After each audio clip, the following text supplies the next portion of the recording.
Hey guys, welcome back to our video. Welcome back to our YouTube channel. So today we're going to discuss about some supplements.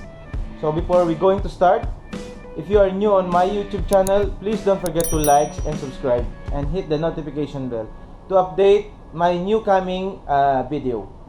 So now guys, I'm going to discuss about some supplements because I'm working in supplements. So there's some client, they're asking on me how to use some supplement. Today the topic is how to use the Puribuild. Puribuild is the 1-up nutrition product.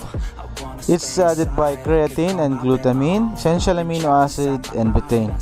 So this supplement is good for increasing muscle tissue.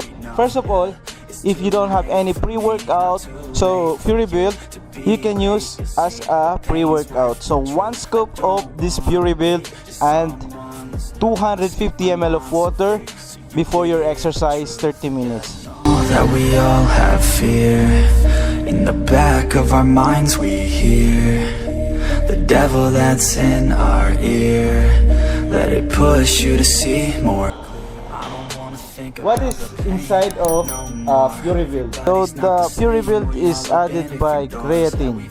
Creatine increase your muscle mass, muscle tissue, also recovery for energy while you're doing exercise. And there is also a glutamine to recover muscle tissue, muscle repair, electrolytes. So there's also essential amino acid. Essential amino acid is help to build protein through the muscle, and they have also betaine to recover the tiredness and fatigue. You can use also the Puribuild after exercise with 250 ml of water. So you can mix together with protein and carbohydrates after your exercise. The devil that's in our ear. Let it push you to see more clear.